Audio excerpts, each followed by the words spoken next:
Hello my dear students.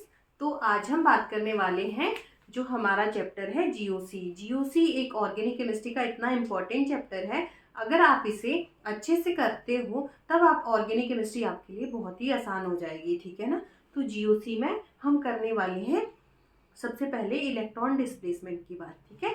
तो सबसे पहला टॉपिक है हमारा कि जो आपके इलेक्ट्रॉन्स है ना, इलेक्ट्रॉन डिस्प्लेसमेंट की बात करते हैं। Displacement, clear. तो जो इलेक्ट्रॉन डिस्प्लेसमेंट है वो हमारा होता है दो मेथड से, ठीक है। इलेक्ट्रॉन डिस्प्लेसमेंट में आपने सुना होगा कि एक होता है आपका होमोलिटिकल, देखो होमोलिटिकल फिजन, एक होता है हेटेरोलिटिक फिजन, क्लियर। तो बच्चे, इसको करने से पहले मैं आपको एक चीज बताती हूँ कि जैसे आप देखो हमारे पास ना कोई एक बॉन्ड बना है, ठीक है। ए और बी के बीच में कोई बॉन्ड है, तो इस बॉन्ड के बीच ये बॉन्ड बना कैसे है, ये दो इलेक्ट्रॉन से मिलके बॉन्ड बना हुआ है, क्लियर। तो देखो जैसे आपने केमिकल बॉन्डिंग में पढ़ा होगा कि जो CH3 और Cl का जो बॉन्ड बनता है कोवेलेंट बॉन्ड होता है ना, एक इलेक्ट्रॉन इसका है एक इसका है। जब इसने इसको इलेक्ट्रॉन दिया इसने इसको इलेक्ट्रॉन दिया, ठीक है, तो एक बॉन्ड इनके बीच बन गया ये। तो जो ये इलेक्ट्रॉन जो ये बॉन्ड है वो किस तरह से बना है, एक जो कार्बन का जो इलेक्ट्रॉन है, एक क्लोरीन का इलेक्ट्रॉन, जब म्यूचुअल शेयर करने से एक बॉन्ड बना रहे हैं, क्लियर। तो इस बॉन्ड में 2 इलेक्ट्रॉन्स हैं हमारे पास, कितने इलेक्ट्रॉन्स हैं, 2 इलेक्ट्रॉन्स। अब जब भी हम इलेक्ट्रॉन डिस्प्लेसमेंट की बात करेंगे, अब आपको डेफिनेटली पता होगा कि बॉन्ड के अंदर इलेक्ट्रॉन्स प्रेजेंट है, क्लियर हो गया। तो अब बात करते हैं इलेक्ट्रॉन डिस्प्लेसमेंट होता क्या है ना। इलेक्ट्रॉन डिस्प्लेसमेंट में हमारा देखो, इलेक्ट्रॉन डिस्प्लेसमेंट से पहले ना हम ये देख लेते हैं कि होमोलिटिकल फ्यूजन और हेटेरोलिटिकल फ्यूजन्स क्या होते हैं, ठीक है। जो होमोलिटिकल फ्यूजन होता है ना वो हमारा पता है क्या होता है, होमो का मतलब होता है सिमिलर या सेम, फ्यूजन का मतलब होता है ब्रेक, क्लियर। तो यहां से हमें समझ आया कि अगर मैं कोई कंपाउंड लिख रही हूँ ए, ठीक है, अगर मैं ऐसे लिख रही हूँ या फिर कोई ए बी मैंने कंपाउंड लिख लिया मानो, तो यहाँ से क्या हुआ, जो इस बॉन्ड में जो इलेक्ट्रॉन्स है ना, इस बॉन्ड में जो 2 इलेक्ट्रॉन्स है वो दोनों इलेक्ट्रॉन किस तरह से ब्रेक हो रहे हैं। एक इलेक्ट्रॉन, होमो मतलब सेम तरह से वो डिसोसिएट हो रहा है। तो एक इलेक्ट्रॉन इसके पास आया, एक इलेक्ट्रॉन इसके पास आया, सेम है ना। और एरो देखो मैंने कैसा लगाया है, जो वन साइडेड एरो है ना इसे कहते हैं हम हाफ, ठीक है। इसे हम कहते हैं single side arrow, single side arrow, clear. इसमें जो एरो लगता है किस तरह का, सिंगल साइडेड एरो है, ठीक है ना। अब देखो, तो होमोलिटिकल जो क्लीवेज हो रहा है आपका, इसमें क्या है, एक आपका ए रेडिकल बना, बी रेडिकल बना, क्लियर हो गया ना। अब देखो इसका एग्जाम्पल क्या होने वाला है होमोलिटिकल फ्यूजन का। जो होमोलिटिकल फ्यूजन आपके देते हैं उसमें जो कंपाउंड्स है, जो इसके एग्जाम्पल, जिससे हम इसके एग्जाम्पल को लिख पाएंगे वो है हमारा कि जो भी हमारे जो मॉलिक्यूल है, मॉलिक्यूल्स विद स्लाइड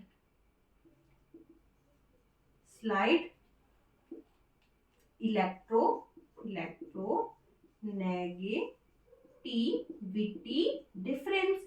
जो इलेक्ट्रोनेगेटिविटी डिफरेंस है वो कब होना चाहिए, जैसे कि मैं लिख रही हूँ CH3 और CH3 में, तो ये देखो कार्बन और कार्बन के बीच इलेक्ट्रोनेगेटिविटी डिफरेंस कार्बन का सिमिलर ही होता है ना। तभी अगर ये बॉन्ड ब्रेक होगा किस तरह से होगा, ये वाला रेडिकल एक इलेक्ट्रॉन जो एक इलेक्ट्रॉन है वो एक कार्बन पे जाएगा, दूसरा जो इलेक्ट्रॉन है वो सेकंड कार्बन पे जाएगा, ये कन्वर्ट हो जाएगा CH3 radical plus CH3 radical, ये है आपका होमोलिटिकल फ्यूजन, क्लियर हो गया।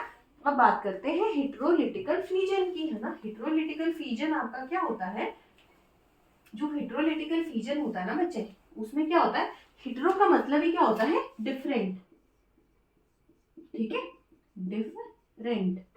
फ्यूजन मतलब क्लीवेज या ब्रेकिंग, ठीक है। डिफरेंट टाइप से क्लीवेज होती है, उसे हम कहते हैं हेटेरोलिटिकल फिजन। तो देखो जैसे मैंने ए बी हमारे पास कोई मॉलिक्यूल है, तो यहाँ से क्या होगा, जो ये दोनों इलेक्ट्रॉन्स है वो दोनों एक ही तरफ चले जाए, और एरो कैसा है इसमें, double sided arrow. Double sided, दोनों इलेक्ट्रॉन एक तरफ जा रहे हैं तो एरो कैसा लगेगा, डबल साइडेड एरो। तो ये क्या बन जाएगा, ए प्लस बी माइनस। क्लियर। एक देखो जब इसमें दोनों इलेक्ट्रॉन इसकी एक की तरफ चले गए, दोनों इलेक्ट्रॉन बी की तरफ चले गए, तो बी पे तो इलेक्ट्रॉन डेंसिटी इंक्रीज हो गया। जिस पे भी इलेक्ट्रॉन डेंसिटी इंक्रीज होता है उस पे तो नेगेटिव चार्ज आता है, ठीक है। और जिस पे इलेक्ट्रॉन डेंसिटी डिक्रीज होता है उस पे पॉजिटिव चार्ज आता है, इतना तो आपको पता है। तो ये आपका कार्बोकेटाइन बन गया और ये आपका कार्बोएनाइन बन गया, ठीक है ना। ये आपका किससे बनते हैं कार्बोकेटाइन और कार्बोएनाइन, वो बनते हैं आपके हेटेरोलिटिकल फिजन से, ठीक है ना। अब बात करते हैं हम कि इलेक्ट्रॉन डिस्प्लेसमेंट हमारा किस तरह से होने वाला है, ठीक है। इलेक्ट्रॉन डिस्प्लेसमेंट हमारा किस तरह से होने वाला है। तो जो इलेक्ट्रॉन डिस्प्लेसमेंट है ना बच्चे, वो हमारा होता है, वो हमारा थ्री टाइप से होता है ना। तो इलेक्ट्रॉन डिस्प्लेसमेंट तो आपका सिग्मा बॉन्ड में भी होता है, सिग्मा बॉन्ड से भी इलेक्ट्रॉन डिस्प्लेस हो सकते हैं, जैसा एग्जांपल अभी हमने किया। क्लियर। अच्छा मैंने आपको एक चीज नहीं बताई अभी, जो पिछली क्लास थी मैंने आपको बोला था कि जो ए बी है उसमें हेटेरोलिटिकल फिजन हो रहा है, तो एक कार्बोकेटाइन बनता है, एक कार्बोएनाइन बनता है। इसका मैंने एग्जाम्पल आपको दिया नहीं। एग्जाम्पल क्या होता है, कोई भी मॉलिक्यूल है उसमें आपकी जो इलेक्ट्रोनेगेटिविटी डिफरेंस है वो ग्रेटर होता है, ठीक है। compounds having, लिखना, compounds having more इलेक्ट्रोनेगेटिविटी का साइन होता है ना, इलेक्ट्रोनेगेटिविटी डिफरेंस। फॉर एग्जाम्पल, मैं एग्जाम्पल लिख रही हूँ, जैसे मैंने लिखा CH3Cl, तो जब ये ब्रेक होगा तो किस तरह से ब्रेक होगा, तो देखो एक इलेक्ट्रॉन कार्बन का था, एक इलेक्ट्रॉन क्लोरीन का था, इससे ये बॉन्ड फॉर्मेशन हुआ था, ठीक है। तो क्लोरीन जो है वो कार्बन से ज्यादा इलेक्ट्रोनेगेटिव होने की वजह से ये दोनों इलेक्ट्रॉन्स अपनी तरफ ले जाएगा। अपनी तरफ जब ले जाएगा तो ये क्या बनेगा, CH3 positive plus Cl minus, इसमें कन्वर्ट हो गया ना। तो ये किस तरह का फिजन है, हेटेरोलिटिकल फिजन, और ये इसका एग्जाम्पल है। अब बात करते हैं इलेक्ट्रॉन डिस्प्लेसमेंट की। जो इलेक्ट्रॉन डिस्प्लेसमेंट है ना हमारा, वो 3 टाइप से हो सकता है, ठीक है। वो हमें कहाँ कहाँ दिखता है, वो हमें सिग्मा बॉन्ड में भी दिखता है, हमें पाई बॉन्ड में भी इलेक्ट्रॉन डिस्प्लेसमेंट दिखता है। कहाँ दिखता है, पाई बॉन्ड में, और कहाँ दिखता है, थ्रू स्पेस, स्पेस में भी हमें इलेक्ट्रॉन डिस्प्लेसमेंट दिखाई देता है। जो सिग्मा बॉन्ड है उसमें इलेक्ट्रॉन डिस्प्लेसमेंट जब होता है तो उस इफेक्ट को क्या कहते हैं, इंडक्टिव इफेक्ट। क्या कहते हैं, इंडक्टिव इफेक्ट। और जो आपका पाई बॉन्ड में जब इलेक्ट्रॉन डिस्प्लेसमेंट होता है उसे हम कहते हैं, एक आपका रेजोनेंस इफेक्ट है, क्या है, रेजोनेंस इफेक्ट।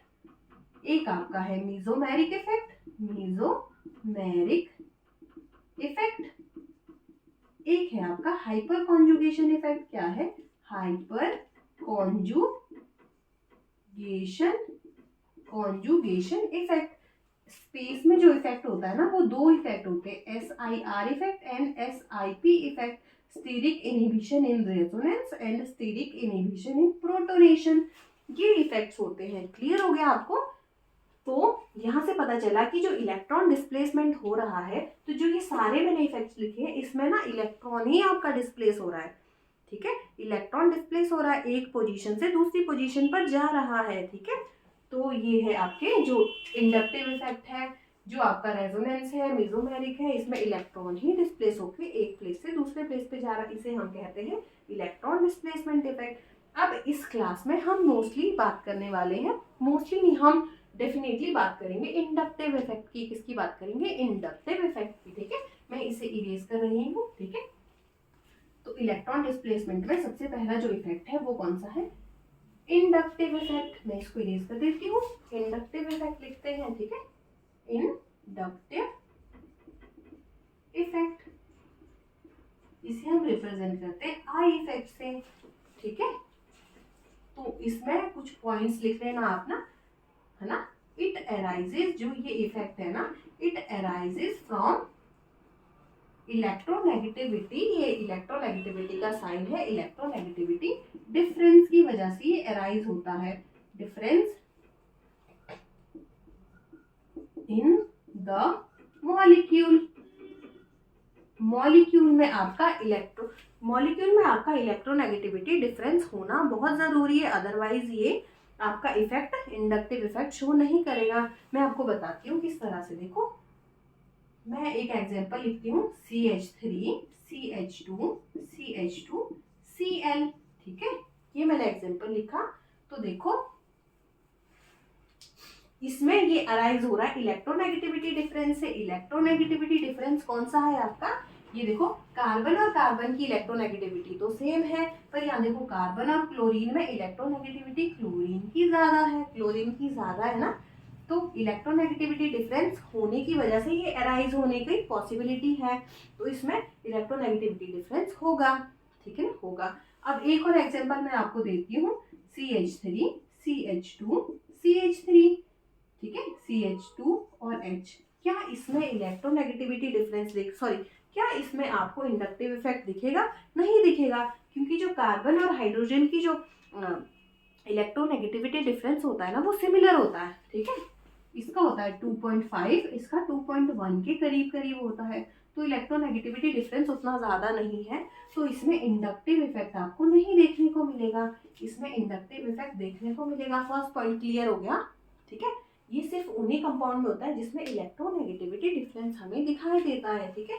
सेकंड है कि देखो ये किस तरह से दिखता है मैं बताती हूँ, है ना, देखो हमें इसको खोल के लिख दियो, CH CH CH CH H CH H Cl। अब देखो जो इलेक्ट्रोनेगेटिविटी है वो ज्यादा किसकी है, ऑब्वियसली क्लोरीन की है। अगर क्लोरीन की इलेक्ट्रोनेगेटिविटी ज्यादा है और जो इस बॉन्ड में आपको पता है ना 2 इलेक्ट्रॉन्स हैं, तो जो ये 2 इलेक्ट्रॉन्स है, अभी एक कार्बन के पास दिखाई दे रहा है, एक क्लोरीन के पास दिखाई दे रहा है, एक्चुअल में ये ऐसे तो है नहीं, क्योंकि इलेक्ट्रोनेगेटिविटी Cl की ज्यादा है, Cl की ज्यादा है तो जो दोनों इलेक्ट्रॉन्स है वो टुवर्ड्स द क्लोरीन ज्यादा होंगे, ठीक है।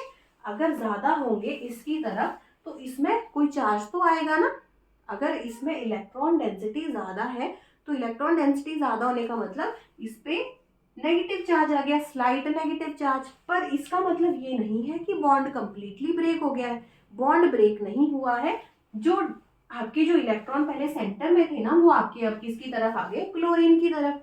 अगर क्लोरीन के पास इलेक्ट्रॉन डेंसिटी ज्यादा हो गई और यहाँ इस कार्बन के पास इलेक्ट्रॉन डेंसिटी कम हो गया ना, तो यहाँ पे स्लाइट पॉजिटिव चार्ज आया, क्या आया, स्लाइट पॉजिटिव चार्ज आ गया।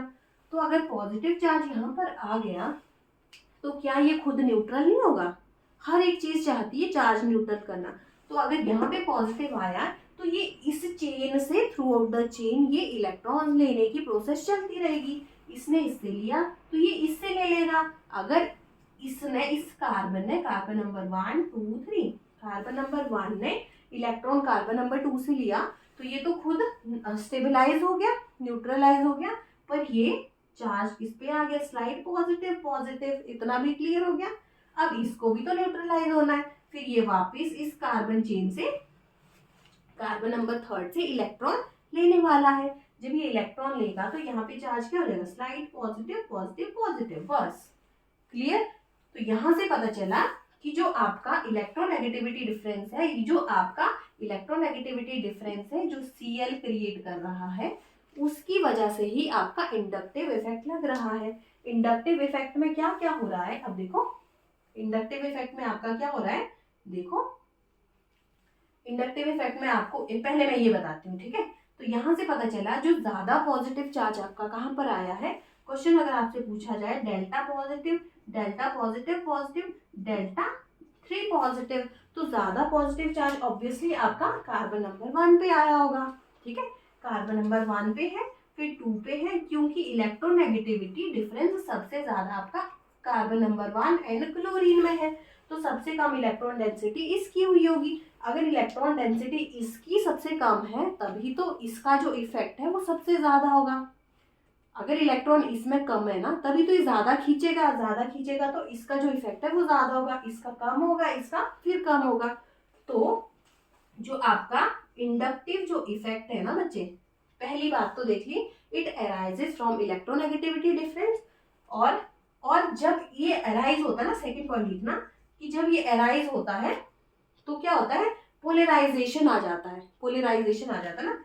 It forms polarization in the chain, in the carbon chain. ठीक है, पोलराइजेशन इससे इट क्रिएट्स लिखना ना, it creates polarization in the chain, तो चेन में पोलराइजेशन भी आ रहा है। और थर्ड पॉइंट लिखना कि जो ये इफेक्ट है ना वो डिस्टेंस डिपेंडेंट होता है। कैसा होता है, डिस्टेंस डिपेंडेंट इफेक्ट होता है। इसका मतलब कि जो आपका जो इलेक्ट्रोनेगेटिव एलिमेंट है ना, इलेक्ट्रोनेगेटिव एलिमेंट या एटम है, एलिमेंट है ना, तो वो सबसे पहले जिस पे भी अटैक करेगा उस पे सबसे ज्यादा इंडक्टिव इफेक्ट लगाएगा। तो सबसे ज्यादा इंडक्टिव इफेक्ट कहाँ लग रहा है, कार्बन नंबर 1 पे, फिर 2 पे, फिर 3 पे, अप टू, साथ में लिखना, up to third carbon it get negligible. Clear.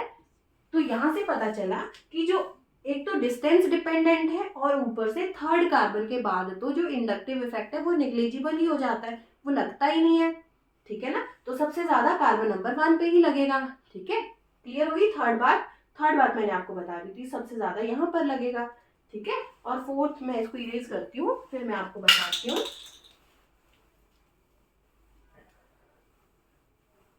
और जो ये अराइज हो रहा है ना, ये कहाँ पे हो रहा है, ये मैंने इरेज कर दिया, ये देखो, hydrogen hydrogen hydrogen hydrogen hydrogen hydrogen Cl, जो ये अराइज हो रहा है इंडक्टिव इफेक्ट फोर्थ, ये कहाँ है ना, इट अराइजेस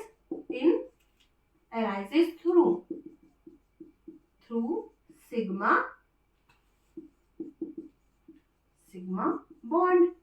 सिग्मा बॉन्ड के थ्रू आपका इलेक्ट्रॉन डिस्प्लेसमेंट हो रहा है ना, ये देखो सिग्मा बॉन्ड ही तो है, ये सिग्मा बॉन्ड के थ्रू इलेक्ट्रॉन का डिस्प्लेसमेंट हो रहा है। ठीक है, फोर्थ पॉइंट ये हो गया। और इसमें कोई पॉइंट रह गया था, मैं एक बार चेक कर लेती हूँ।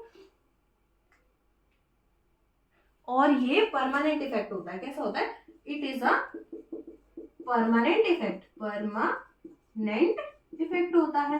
परमानेंट इफेक्ट मतलब जो मॉलिक्यूल आपको दिया हुआ है ना उसी में ये इफेक्ट लगता है, उसके लिए आपको रिएजेंट की जरूरत नहीं होती। देखो इसमें आपने कोई रिएजेंट डाला, कोई आपने रिएजेंट ऐड किया, रिएजेंट तो ऐड ही नहीं किया, ये चीज तो अपने आप ही होने लग गई। ठीक है ना, ठीक है, तो ये 5 पॉइंट थे जो आपको याद रखने थे, ये याद रखने थे। ठीक है, इसके बाद जो इंडक्टिव इफेक्ट है ना बच्चे आपका, वो 2 टाइप्स का होता है। एक होता है प्लस आई इफेक्ट, एक होता है माइनस आई इफेक्ट। अब देखते हैं कि प्लस आई इफेक्ट और minus I effect. Plus I effect, minus I effect. Minus I effect को कहते हैं, माइनस का मतलब आपको समझ आ रहा है, खींचना, है ना। Minus I effect electron withdrawing group, electron withdrawing effect, इसे कहते हैं इलेक्ट्रॉन रिलीजिंग इफेक्ट या इलेक्ट्रॉन डोनेटिंग इफेक्ट। ठीक है, माइनस आई का मतलब देखो अभी तक हमने बात की थी, एक एग्जांपल मैंने लिखा था CH3 CH2 CH2 Cl, ये था ना।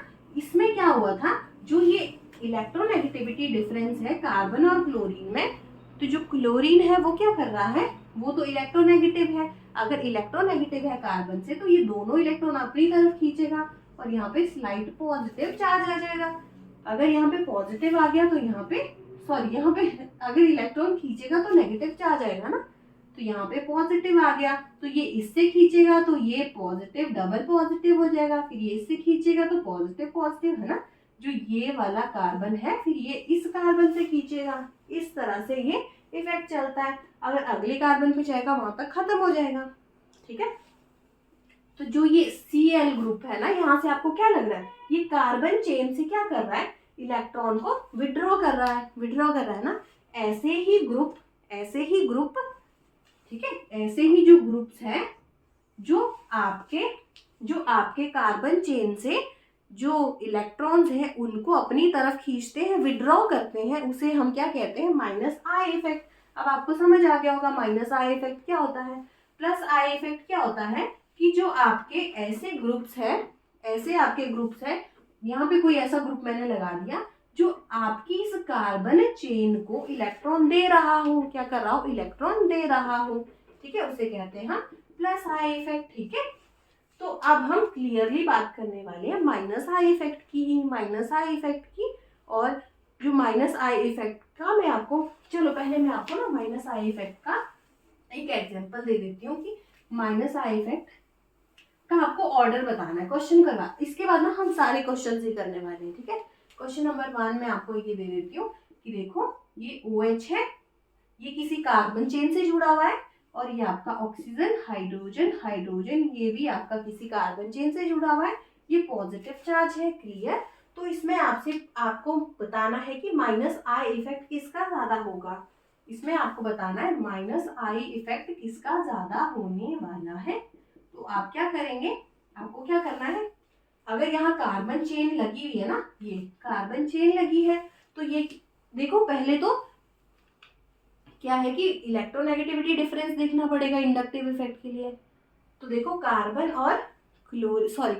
और ऑक्सीजन में इलेक्ट्रोनेगेटिव कौन है, ऑब्वियसली ये है, तो इलेक्ट्रॉन तो ये खींचेगा, यहाँ पे भी सेम चीज हो रही है, तो इलेक्ट्रॉन तो ऑक्सीजन ही खींचेगा। अब कौन सा ऑक्सीजन ज्यादा आपका इलेक्ट्रॉन अपनी तरफ लेगा, ये लेगा कि ये लेगा, क्वेश्चन तो वो पूछ रहा है ना। तो देखो ज्यादा इलेक्ट्रॉन कौन लेगा, अब देखो जो ऑक्सीजन नॉर्मल ऑक्सीजन है, एक ऑक्सीजन पे पॉजिटिव चार्ज है, ज्यादा ऑक्सीजन वो ले पाएगा ना जिसके पास इलेक्ट्रॉन की कमी है, ज्यादा इलेक्ट्रॉन वो अपनी तरफ लेगा चेन से जिसके पास खुद ही इलेक्ट्रॉन की कमी है। ये देखो पॉजिटिव चार्ज का मतलब क्या होता है, पॉजिटिव चार्ज का मतलब होता है इलेक्ट्रॉन डेफिशिएंट। क्या होता है, इलेक्ट्रॉन डेफिशिएंट स्पीशीज। तो यहां से पता चला जो ऑक्सीजन पॉजिटिव है ना उसके पास इलेक्ट्रॉन की कमी है। अगर इसके पास इलेक्ट्रॉन की कमी है as compare to normal oxygen, neutralized oxygen, तो ज्यादा इलेक्ट्रॉन डेफिनेटली ये ही लेगा ना इस कार्बन चेन से। तो अगर ज्यादा इलेक्ट्रॉन ले रहा है अपनी तरफ तो ज्यादा माइनस आई इफेक्ट किसका होगा, इसका। क्लियर हो गया। अब मैं आपको एक ऑर्डर बता के लिख के देती हूँ, माइनस आई का ऑर्डर है, उसके बेस पे अब हम बहुत सारे क्वेश्चंस करने वाले हैं। ठीक है, मैं इसको इरेज कर देती हूँ, फिर आप ऑर्डर लिखना है ना। सबसे पहले लिखना N पॉजिटिव F3, फिर है आपका NR3 पॉजिटिव, फिर है आपका NR2H पॉजिटिव, फिर है NH2R पॉजिटिव, फिर है आपका NH3 पॉजिटिव। क्लियर। फिर आपका है, एक सेकेंड मैं चेक कर लेती हूँ, फिर आपका है NOCN, NO2, CN एसिड के बाद है fluorine, bromine, iodine, OR, OH, NH2, fluorine, chlorine, bromine, then iodine, फिर आपका है OR, OH ग्रुप, फिर है आपका NH2 ग्रुप। ठीक है, फिर आपका है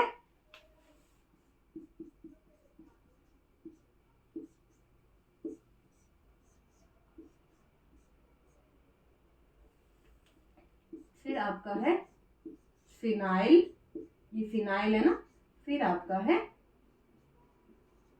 ये, ठीक है, triple bond, phenyl and double bond. ये आपका ऑर्डर है माइनस आई का। इसको आप बहुत अच्छे से एक बार अपनी नोटबुक में लिख लेना, फिर मैं आपको बताती हूँ इसका रीजन क्या है। ठीक है, इसका रीजन ऐसा क्यों है। देखो फर्स्ट लाइन है ना जो हमें दी हुई, तो इसका मैं बताती हूँ आपको, इसका रीजन क्या होगा माइनस आई ज्यादा होने का। ठीक है, इसका माइनस आई सबसे ज्यादा क्यों है, तो एक बार इसका स्ट्रक्चर ही ड्रॉ कर लेते हैं हम। देखो नाइट्रोजन, फ्लोरीन फ्लोरीन फ्लोरीन, ये पॉजिटिव चार्ज। पॉजिटिव क्यों आया, नाइट्रोजन जो बॉन्ड बनाता है वो कितने बनाता है, ये देखो ये आगे बॉन्ड किसी कार्बन चेन से जुड़ा हुआ है। ठीक है, नाइट्रोजन बॉन्ड बनाता है 3, एक एक्स्ट्रा बन गया तो पॉजिटिव चार्ज आ गया। ठीक है ना,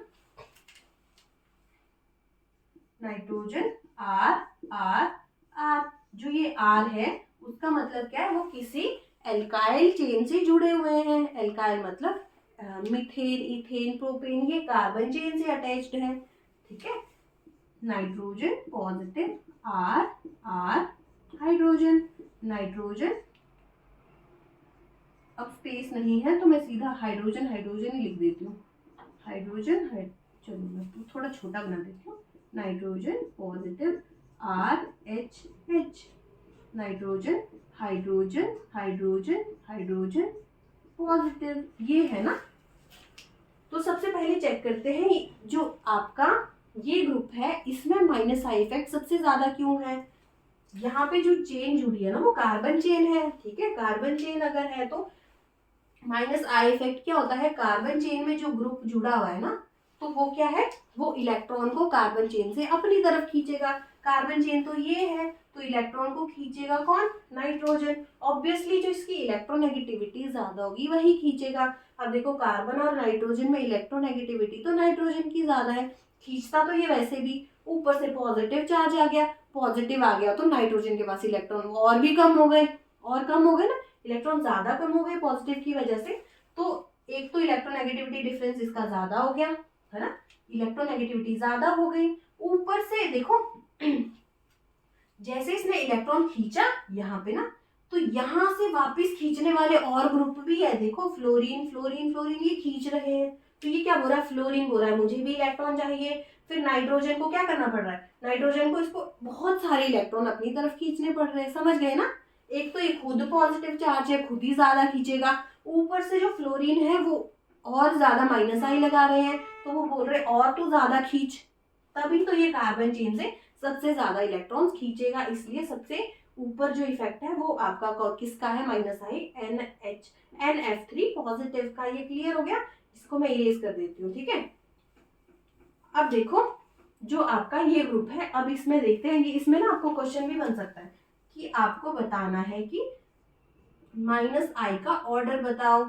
माइनस आई का ऑर्डर अगर आपको ये पता ना होता तो आप क्या बोलते, आप बोलते first second third and fourth. मैं बताती हूँ क्यों बोलते हैं। ठीक है, मैं आपको बताती हूँ आप ऐसा क्यों बोलते, क्योंकि ये कार्बन चेन से अटैच्ड है। अगर ये कार्बन चेन से अटैच्ड है, ठीक है, तो ये है पॉजिटिव चार्ज, तो ये इलेक्ट्रॉन कब खींचेगा, ये नाइट्रोजन ये इलेक्ट्रॉन तब खींचेगा ना जब इसके पास इलेक्ट्रॉन की कमी होगी। जब इस नाइट्रोजन के पास इलेक्ट्रॉन की कमी होगी तभी ये इस कार्बन के हाइड्रोजन इस कार्बन के इलेक्ट्रॉन्स को अपनी तरफ खींचेगा।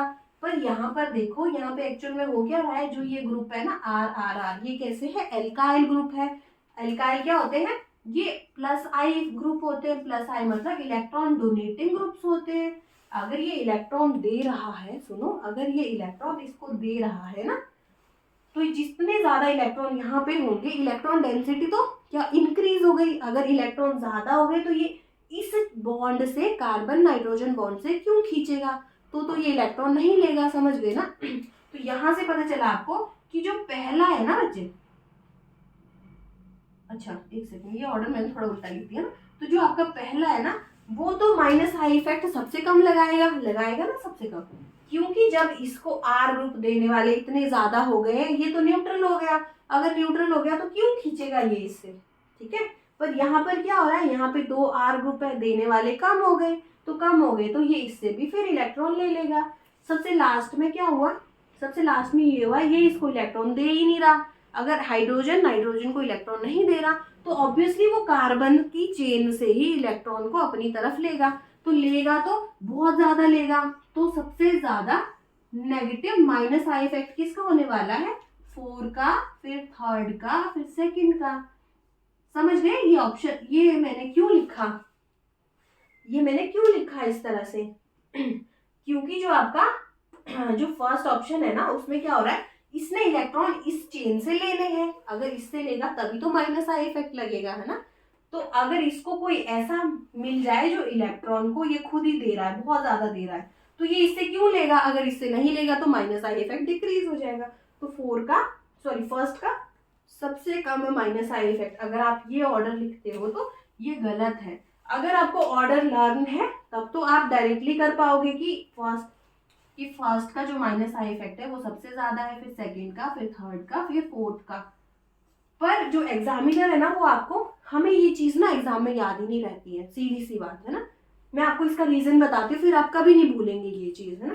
देखो जो ये कॉन्सेप्ट है ना वो सिर्फ किस पे लगता है, ये कॉन्सेप्ट लगता है सिर्फ सेकंड पीरियड पे, ठीक है,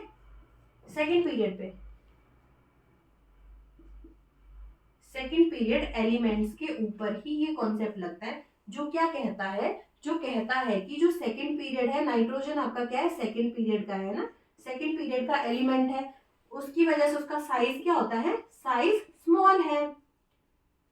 स्मॉल है। अगर साइज उसका छोटा है तो देखो, अगर ये यहां से भी इलेक्ट्रॉन ले रहा है, यहां से भी ले रहा है, यहां से भी ले रहा है, यहां से भी ले रहा है, इलेक्ट्रॉन बहुत ज्यादा आ गए, तो इलेक्ट्रॉन क्या हो गया, इलेक्ट्रॉन डेंसिटी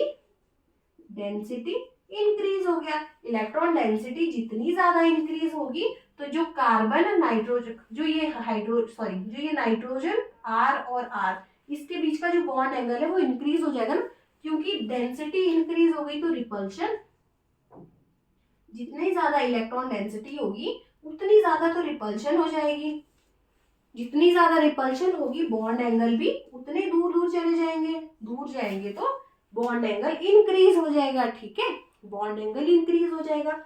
देखो अगर बॉन्ड एंगल इंक्रीज होता है उससे क्या होता है, एस करेक्टर आपका क्या होता है, करेक्टर इंक्रीज होता है, और अगर एस करेक्टर इंक्रीज होता है तो इलेक्ट्रोनेगेटिविटी भी इंक्रीज होती है। इलेक्ट्रोनेगेटिविटी इंक्रीज हो रही है मतलब माइनस आई इफेक्ट इंक्रीज हो रहा है।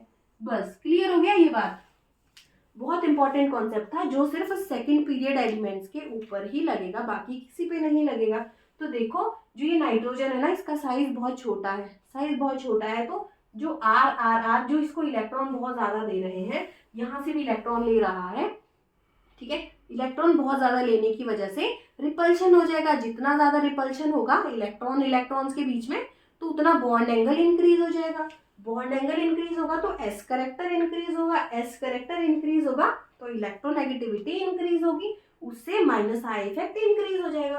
तो यहाँ से पता चला जो आपका फर्स्ट है ना, जो NR3 पॉजिटिव, इसका जो माइनस आई इफेक्ट है ना वो सबसे ज्यादा होता है, फिर आपका सबसे कम NH3 का होता है। क्लियर हो गया ये? मैं इसको इरेज कर देती हूँ, ठीक है। अब देखो, अब एक और क्वेश्चन मैं आपको देती हूँ। क्वेश्चन नंबर फर्स्ट हो गया, क्वेश्चन नंबर 2 है, ये है आपका PR3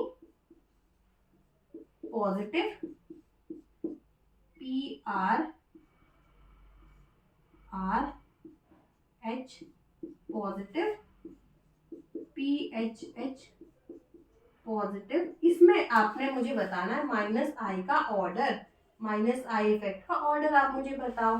तो कैसे बताएंगे, तो इसमें क्या करना है, मैंने आपको क्या बताया था, माइनस आई इफेक्ट का ऑर्डर बताना है कि जो ये चेन है ना उससे इसने इलेक्ट्रॉन लेने हैं, तभी तो ये माइनस आई शो करेगा। इलेक्ट्रॉन चाहिए इस फॉस्फोरस को, कार्बन और फॉस्फोरस में ज्यादा इलेक्ट्रोनेगेटिव कौन है, ऑब्वियसली फॉस्फोरस है, ऊपर से पॉजिटिव चार्ज है, इलेक्ट्रॉन तो खींचेगा ना, पर खींचेगा कब, ये देखो जो आर, इसको नेग्लेक्ट करो, जो ये ग्रुप है ना आर और आर, ये तो इसको इलेक्ट्रॉन देने वाले हैं, जितने ज्यादा इलेक्ट्रॉन दे देंगे ये तो न्यूट्रल फॉर्म में आ जाएगा, जो इसका पॉजिटिव चार्ज है वो तो डाइल्यूट हो रहा है। अगर पॉजिटिव चार्ज न्यूट्रल की तरफ जा रहा है तो ये इस चेन से क्यों खींचेगा, इस चेन से इलेक्ट्रॉन नहीं खींचेगा। तो जो इसका इंडक्टिव इफेक्ट है वो क्या होगा, सबसे कम होगा, तो सबसे ज्यादा सी का, फिर बी का, फिर ए का। क्लियर हो गया?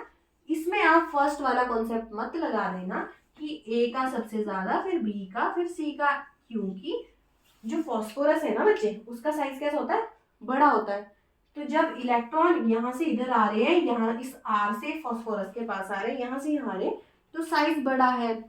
साइज बड़ा है, इलेक्ट्रॉन डेंसिटी इंक्रीज हो गया। इलेक्ट्रॉन डेंसिटी इंक्रीज हो गया तो उससे रिपल्शन नहीं हो रहा है, रिपल्शन नहीं हो रहा है, बॉन्ड एंगल इंक्रीज नहीं हो रहा है, बॉन्ड एंगल इंक्रीज नहीं हो रहा है तो इलेक्ट्रोनेगेटिविटी भी इंक्रीज नहीं होगी। ठीक है, तो अगर यहाँ इलेक्ट्रॉन डेंसिटी इंक्रीज हो गई तो ये इससे इलेक्ट्रॉन क्यों लेगा, नहीं लेगा फिर, क्योंकि इसका पॉजिटिव चार्ज डाइल्यूट हो गया है ना, तो इससे सबसे कम इलेक्ट्रॉन लेगा, तो माइनस आई इफेक्ट इसका सबसे कम हो जाएगा। क्लियर हो गया आपको ये? ठीक है, तो ये आपका थर्ड पीरियड के ऑनवर्ड इस तरह का ऑर्डर चलेगा। ये सिर्फ आपका किस में चल रहा है, सेकंड पीरियड में। ठीक है, सेकंड पीरियड का ये ऑर्डर है। इतना अब मुझे लगता है कि आपको बहुत अच्छे से क्लियर हो गया होगा। फिर आपका NO2 है, फिर आपका CN है, फिर एसिड है, fluorine, chlorine, bromine and iodine. फिर इनका ऑर्डर है माइनस आई इफेक्ट का। ठीक है, फिर आपका जो OR और OH है ना, इसका तो मैंने आपको फर्स्ट क्वेश्चन भी करवाया था ना, पहला क्वेश्चन, इसका भी सेम ही है। क्योंकि जो R ग्रुप है ना, वो क्या करेगा, जब इलेक्ट्रॉन ऑक्सीजन को देगा तो इलेक्ट्रॉन डेंसिटी इंक्रीज करेगा। इलेक्ट्रॉन डेंसिटी जब इंक्रीज हो गया ऑक्सीजन पे तो क्या हो गया, रिपल्शन हो गया, क्योंकि सेकेंड पीरियड का है, सेकेंड पीरियड से रिपल्शन इंक्रीज हो गया तो बॉन्ड एंगल इंक्रीज हो गया, एस करेक्टर इंक्रीज हो गया, इलेक्ट्रोनेगेटिविटी इंक्रीज हो गया। इस वजह से इसका जो माइनस आई इफेक्ट है वो ज्यादा है। ठीक है, यहाँ से क्वेश्चन अराइज हो सकता है। फिर आपका ये है, ठीक है ना, OR OH NH2। ठीक है, अब आपका क्वेश्चन नंबर जो भी है फोर्थ बन रहा है शायद ना, ये देखो,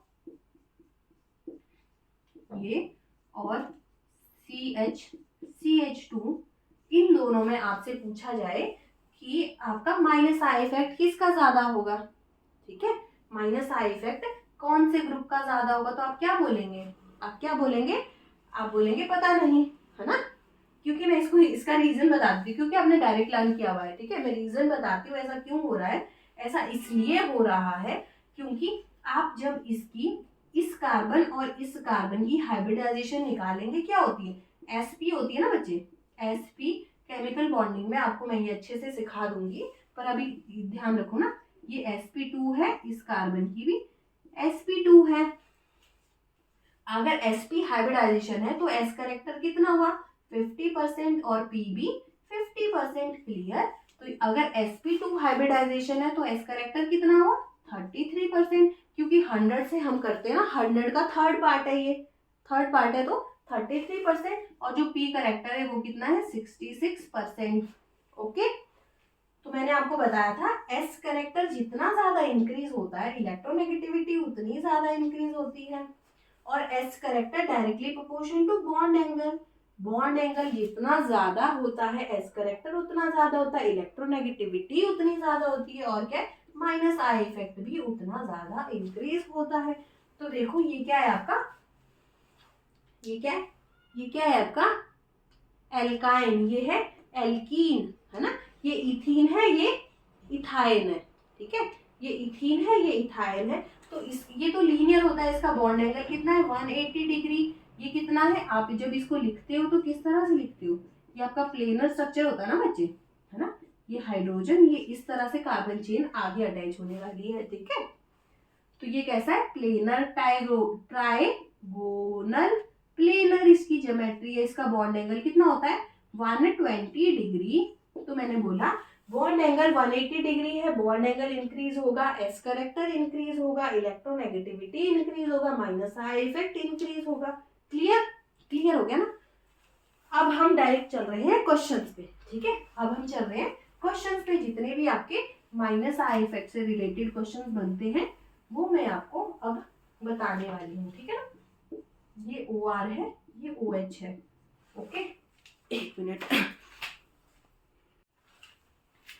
तो अभी तक मैंने आपको बताया था कि जो कार्बोकेटायन, सॉरी, जो हमारा माइनस आई इफेक्ट है ना, माइनस आई इफेक्ट का ऑर्डर हमने किया था। तो अब हम बात करेंगे एप्लीकेशंस की। ठीक है, applications of minus I effect. अभी तक माइनस आई इफेक्ट पढ़ा, उसका रोल क्या है। ठीक है, वो क्यों पढ़ रहे हैं, क्योंकि हमें क्वेश्चन उस तरह के आएंगे। ठीक है, क्वेश्चन उस तरह के आएंगे तो अप्लाई भी तो करना पड़ेगा ना। ठीक है, तो देखो applications of minus I effect में सबसे पहला जो एप्लीकेशन है वो है स्टेबिलिटी ऑफ कार्बोएनाइन। क्या है ये? कार्बोएनाइन। ठीक है, कार्बोएनाइन क्या होता है? ऐसी स्पीशी जो इलेक्ट्रॉन रिच स्पीशी होती है ना। क्या होती है? इलेक्ट्रॉन रिच स्पीशीज होती है। अगर इलेक्ट्रॉन रिच स्पीशीज है तो माइनस आई इफेक्ट क्या करेगा?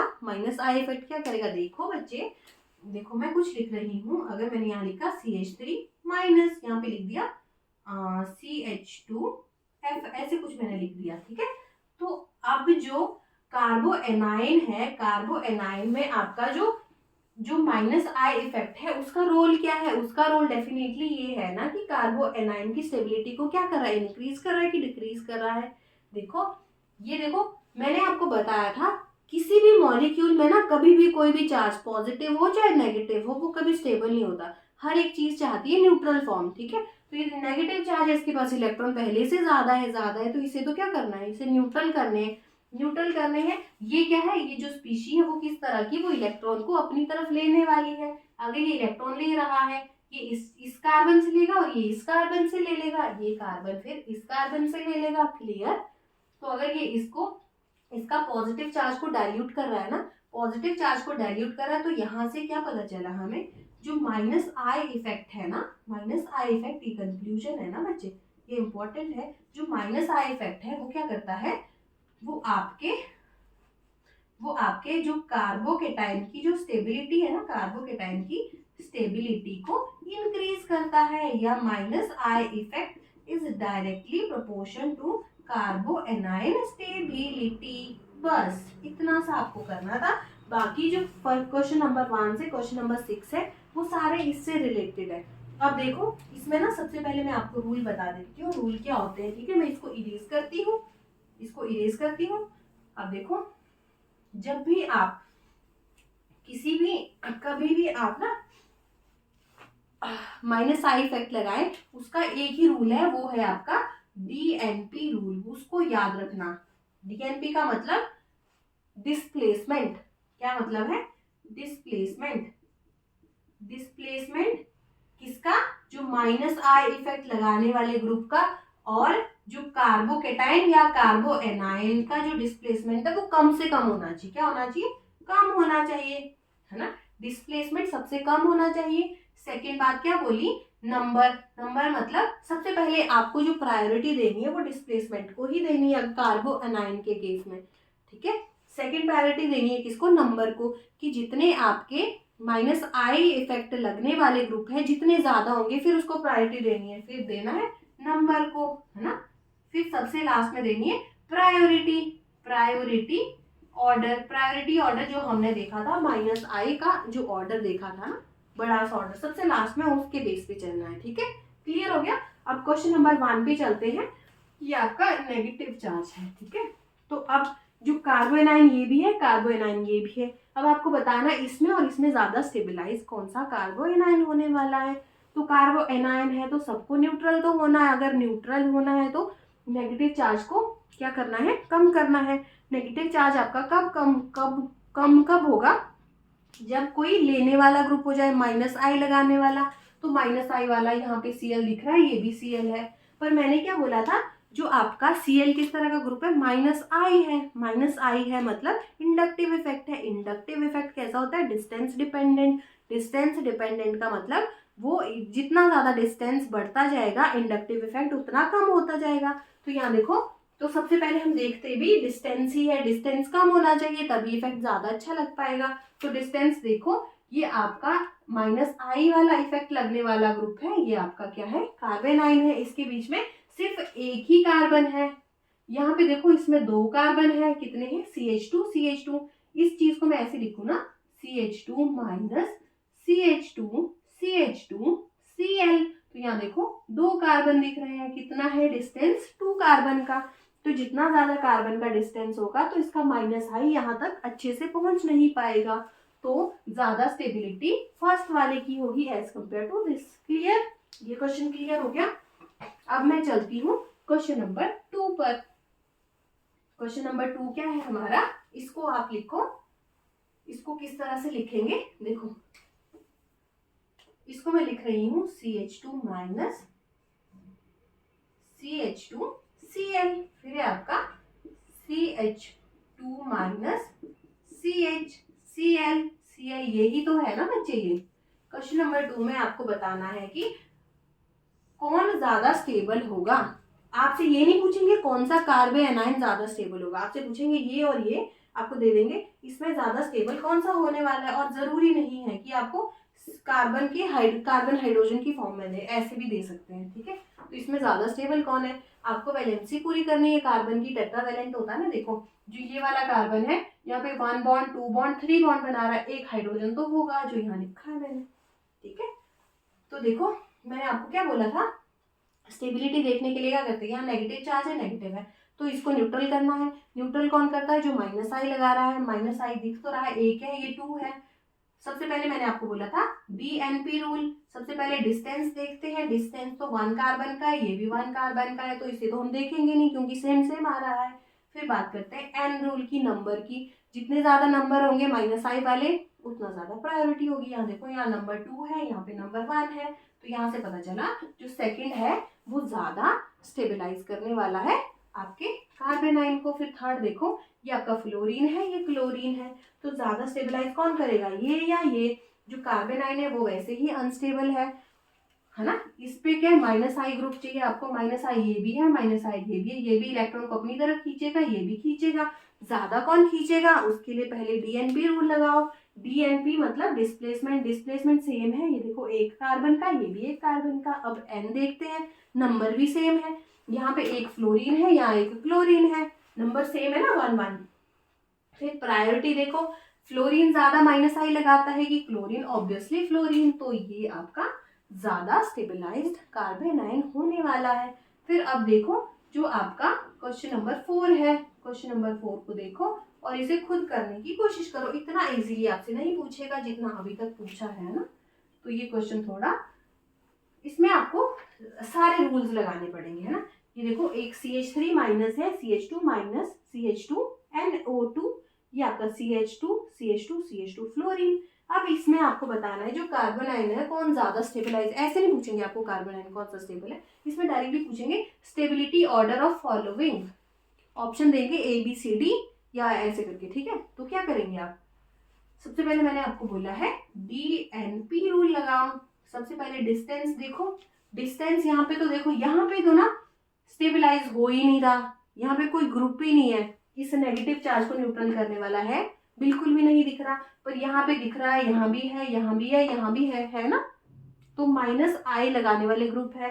तो यहाँ देखो फर्स्ट जो CH3 है वहां पे तो कुछ भी नहीं दिख रहा, तो फर्स्ट तो है वो तो सबसे कम ही होने वाला है, सबसे कम होने वाला है ना। फिर ये देखो ये सेकंड है, ये थर्ड है, ये फोर्थ है, ये फिफ्थ है। अब देखते हैं D रूल, है ना, जो कहता है कि डिस्टेंस सबसे कम होना चाहिए। तो यहाँ देखो एक कार्बन का डिस्टेंस है, यहाँ पे 2 कार्बन का, यहाँ पे 2 कार्बन का, यहाँ पे भी 2 कार्बन का। अगर 1 कार्बन का डिस्टेंस है तो सबसे ज्यादा प्रायोरिटी किसको मिलेगी, या सबसे ज्यादा स्टेबलाइज कौन करने वाला है, 2। जो आपका सेकंड ऑप्शन है वो सबसे ज्यादा स्टेबलाइज कर लेगा आपके कार्बन आयन को। अब ये थर्ड फोर्थ और फिफ्थ में देखो, अब नंबर ऑफ कार्बन देखो, डिस्प्लेसमेंट सेम हो गया ना, डिस्प्लेसमेंट सेम हो गया 2 का, 2 कार्बन का डिस्प्लेसमेंट है। अब नंबर देखो, नंबर मतलब जो आपके माइनस आई इफेक्ट वाले ग्रुप है, फ्लोरीन एक एक है ना, ये भी माइनस आई 1 है 1 है 1 है, तो नंबर भी सेम है। अब प्रायोरिटी देखो कौन सबसे ज्यादा माइनस आई लगाता है, मैंने आपको जो ऑर्डर लिखा है उसमें क्या बोला है, NO2 सबसे ज्यादा, फिर आपका फ्लोरीन, फिर आपका OH, ठीक है। तो लिखो फिफ्थ, फिर आपका थर्ड, फिर आपका क्या है, फिर आपका फोर्थ है। तो ये तो आपने किया किससे, सबसे पहले डिस्प्लेसमेंट से, ये किया आपने किससे, प्रायोरिटी से, ठीक है। इसमें तो नो इफेक्ट, इसमें कोई इफेक्ट लग ही नहीं रहा। जो कार्बन आयन है वो आपका वैसा का वैसा ही है और वो स्टेबलाइज बिल्कुल भी नहीं है, तो सबसे ज्यादा अनस्टेबल ये है, ये आपका स्टेबिलिटी ऑर्डर है, ठीक है, क्लियर। अब चलते हैं क्वेश्चन नंबर 5 पे। क्वेश्चन नंबर 5 क्या बोल रहा है आपका, देखो इसको आप खुद करना। ये देखो ये क्या है, ये आपका CH3 होगा फिर, है ना, CH3 ClCH2, यहाँ पे आपका हाइड्रोजन होगा ना डेफिनेटली, यस डेफिनेटली आपका हाइड्रोजन होगा। तो इसमें और इसमें ज्यादा स्टेबलाइज्ड कौन है? तो ये कार्बेनाइन है, ये भी कार्बेनाइन है। तो कार्बेनाइन में ये कार्बेनाइन है, तो कार्बेनाइन को क्या चाहिए? इसने अपनी इलेक्ट्रॉन डेंसिटी को डिक्रीज करना है। तो यहाँ पे माइनस आई लग रहा है, यहाँ भी ये माइनस आई लगवा रहा है। तो सबसे पहले डी रूल देखो कि जो डिस्प्लेसमेंट है सबसे कम किस में है? ये 2 का है, 2 एटम का है, या आपका 1 एटम का है ना। देखो 1 एटम का डिस्प्लेसमेंट है, इसके और इसके बीच में 2 एटम्स का है, तो ज्यादा स्टेबलाइज्ड ये है। अब इसमें और इसमें देखो, इसमें और इसमें कैसे देखेंगे? ये कार्बेनाइन है और ये आपका क्या है? सेंट्रल एटम है, ठीक है। और ये आपका क्या है? माइनस आई इफेक्ट लगने वाले ग्रुप है। सबसे पहले डिस्प्लेसमेंट ही देखते हैं। डिस्प्लेसमेंट 1 पे ही आ रहा है ना। डिस्प्लेसमेंट 1, यहाँ पे देखो डिस्प्लेसमेंट 2 पे आ रहा है। तो डिस्प्लेसमेंट से ये तो आंसर करेक्ट आ गया, क्लियर। तो यहाँ से भी क्या है? ज्यादा स्टेबलाइज ये है आपके, ठीक है। तो फर्स्ट एप्लीकेशन क्लियर हो गया।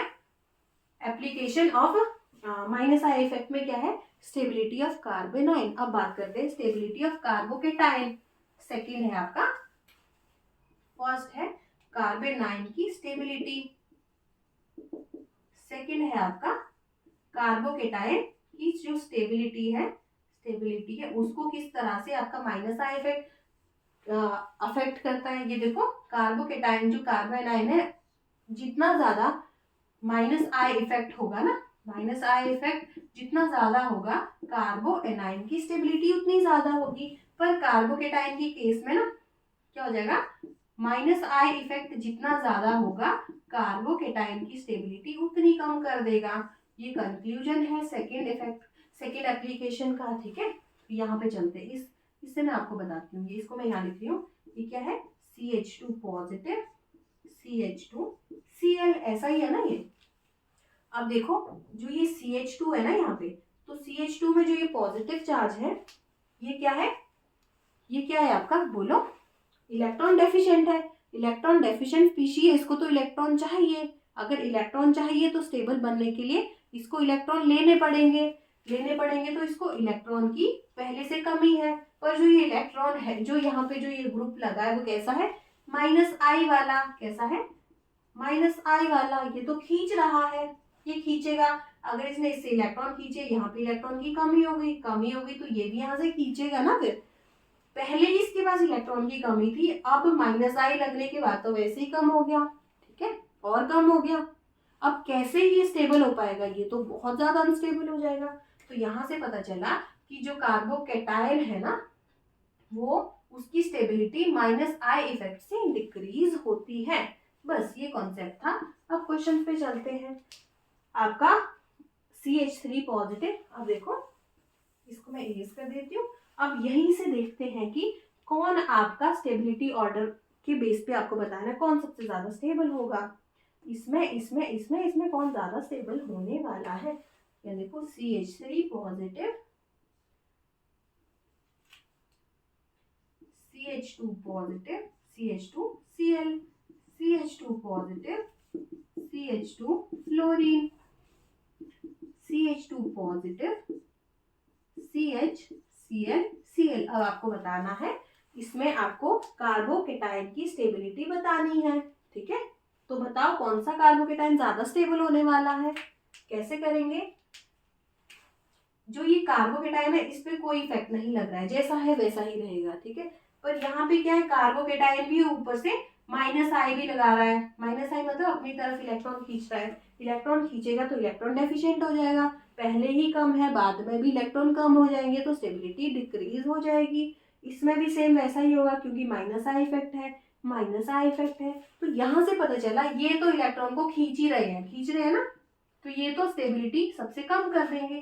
तो यहाँ से पता चला जो आपका ए है वो तो सबसे ज्यादा स्टेबल होने वाला है। अब इनमें चेक करते हैं। अब मैंने आपको क्या बोला था? मैंने आपको ये बोला था DNP रूल देखना है। क्या देखना है? DNP रूल देखना है। सबसे पहले डिस्प्लेसमेंट देखो, डिस्प्लेसमेंट जितना ज्यादा होगा।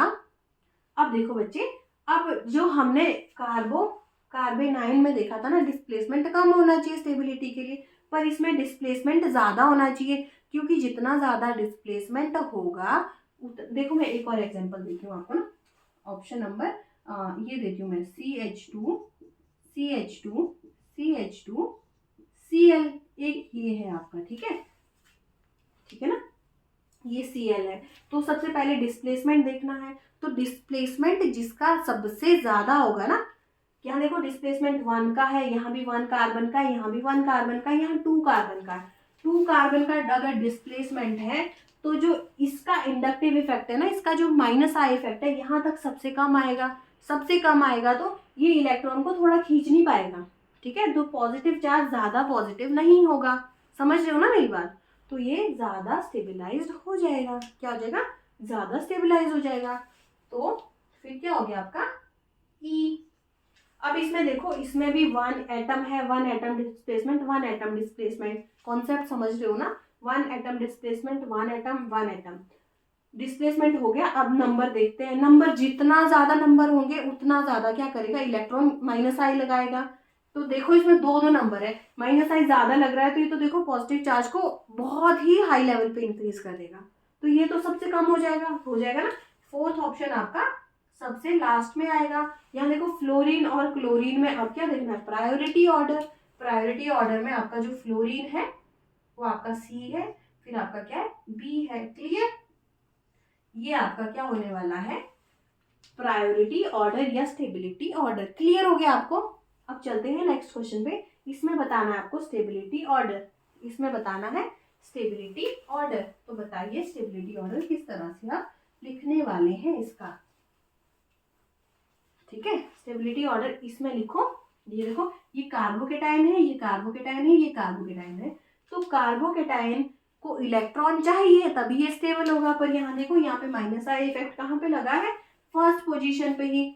जो डीएनपी रूल है ना, डीएनपी रूल, डीएन क्या होता है, डिस्प्लेसमेंट आपका ज्यादा होना चाहिए, क्योंकि डिस्प्लेसमेंट यहाँ पे कम है तो ये इलेक्ट्रॉन को खींचेगा, यहाँ से भी इलेक्ट्रॉन ज्यादा जल्दी आ जाएंगे ना। तो ये सबसे कम स्टेबल होने वाला। यहाँ पे देखो ये पॉजिटिव चार्ज यहाँ है, माइनस आई इफेक्ट यहाँ है। जब ये इलेक्ट्रॉन खींचेगा फर्स्ट, फिर सेकंड, फिर थर्ड, फिर फोर्थ, इस तरह से नीचे को खींच रहा है नहीं। तो मैंने क्या बोला था, अप टू 3rd कार्बन के बाद तो जो माइनस आई इफेक्ट है वो नेग्लेक्ट ही हो जाता है। तो ये इसके इलेक्ट्रॉन को उतना ज्यादा नहीं खींच पाएगा। तो पॉजिटिव चार्ज कैसा हो जाएगा, वैसे का वैसा ही रहेगा, न्यूट्रल तो नहीं होगा पर ज्यादा पॉजिटिव भी नहीं होगा। तो यहाँ से पता चला ये ज्यादा स्टेबल है, ये ज्यादा स्टेबल है इससे, है ना। ये सबसे कम है क्योंकि यहाँ पे जो माइनस आई इफेक्ट है ना वो सबसे ज्यादा लग रहा है और कार्बोकेटाइन को डिस्टेबलाइज कर रहा है। इसमें देखो कार्बोकेटाइन आपका यहाँ है, देखो डिस्प्लेसमेंट सबका सेम ही है, डी तो सेम है। अब देखो नंबर भी सेम है, पी प्रायोरिटी देखो। अब fluorine NH3 positive, NO2, NH3 positive सबसे ज्यादा माइनस आई इफेक्ट लगाता है, तो सबसे कम अनस्टेबल आपका बी होगा, फिर आपका ए होगा, फिर आपका सी होगा। सॉरी अनस्टेबल है ना, अनस्टेबल मतलब ये स्टेबिलिटी का ऑर्डर है। Clear, stability of carbocation. Clear हो गया आपको। यहाँ से हर बार क्वेश्चंस पूछे जाते हैं। ये दो हमारे एप्लीकेशंस हो गए हैं, ठीक है। अब हम बात करते हैं 3rd एप्लीकेशन की, ठीक है। एक सेकेंड। तो अब बात करते हैं कि जो एसिडिटी का ऑर्डर है, अभी तक हम देख रहे थे कि जो माइनस आई इफेक्ट है ना उसमें जो एप्लीकेशंस क्या क्या है उसकी। पहली एप्लीकेशन हमने देखा स्टेबिलिटी ऑफ कार्बोनाइन, ठीक है, उसके हमने बहुत सारे क्वेश्चंस भी कर लिए। फिर देखा स्टेबिलिटी ऑफ कार्बोकेटाइन को माइनस आई इफेक्ट किस तरह से इफेक्ट करता है उस पर, ठीक है।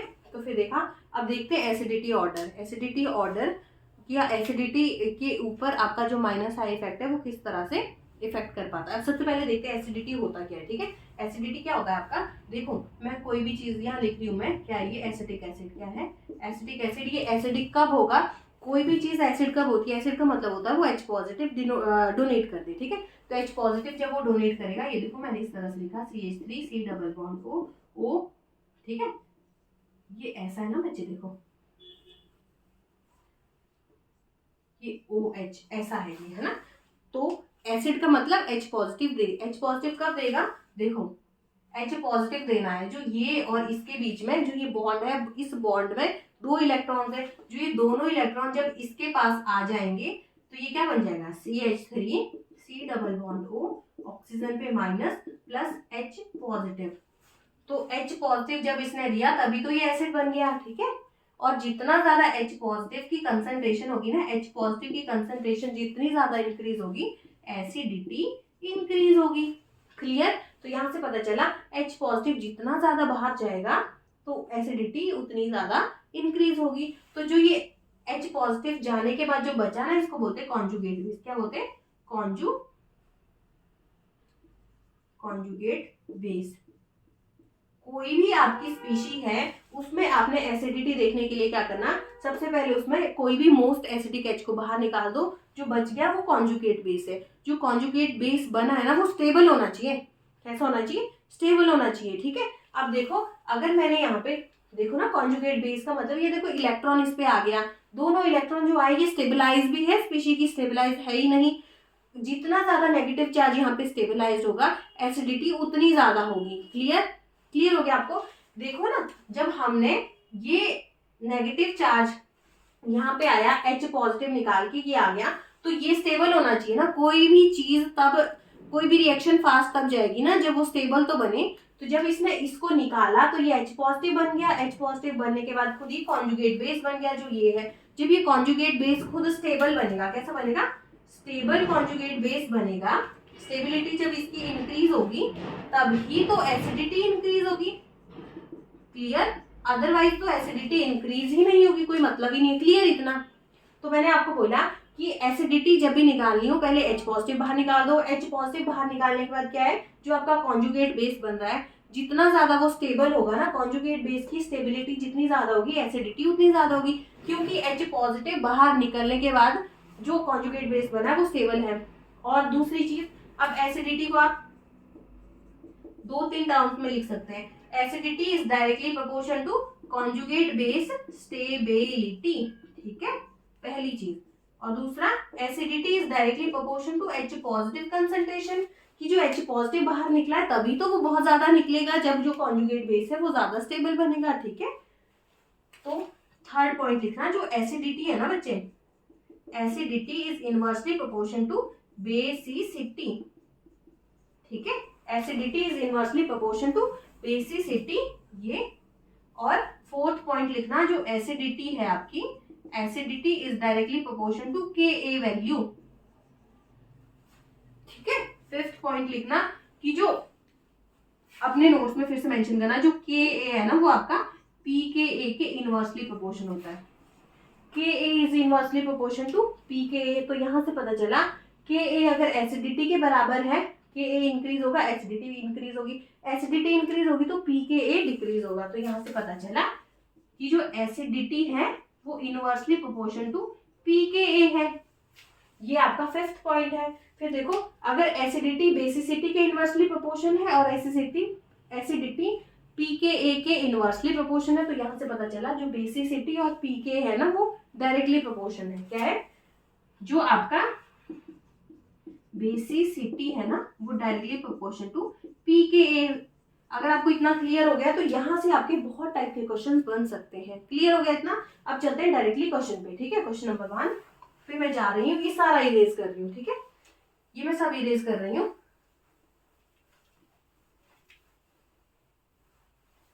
तो देखो, क्वेश्चन नंबर 1 जो है हमारा, ये क्या है हमारा, बेंजोइक एसिड, और ये क्या है हमारा, साइक्लोहेक्सेन। साइक्लोहेक्सेन है ना ये, साइक्लोहेक्सेन ओइक एसिड, ठीक है, साइक्लोहेक्सेनोइक एसिड ये। तो इसमें और इसमें आपसे एसिडिटी का ऑर्डर पूछा है, कौन ज्यादा एसिडिक है, ये या ये। जब भी एसिडिटी पूछी हो ना, सबसे पहले क्या करना, H पॉजिटिव को निकाल दो बाहर। क्या करो, H पॉजिटिव को एक बार बाहर ही निकाल दो। C double bond O OH, एक है आपका C double bond O OH, ये है ना। तो एक बार H पॉजिटिव बाहर निकालो, क्या बना ये आपका बना कुछ इस तरह का, C double bond O oxygen minus, कुछ इस तरह का बना। तो देखो ये आपका क्या है, कॉन्जुगेट बेस। मैंने आपको क्या बताया था, acidity is directly proportional to conjugate base stability. जो आपका नेगेटिव चार्ज आयन बन रहा है ना वो स्टेबल होना चाहिए। एक यहाँ पे ये बन रहा है और यहाँ पे क्या बन रहा है, C double bond O minus. अब इसमें और इसमें ज्यादा स्टेबल कौन है, इसमें और इसमें ज्यादा स्टेबल कौन है?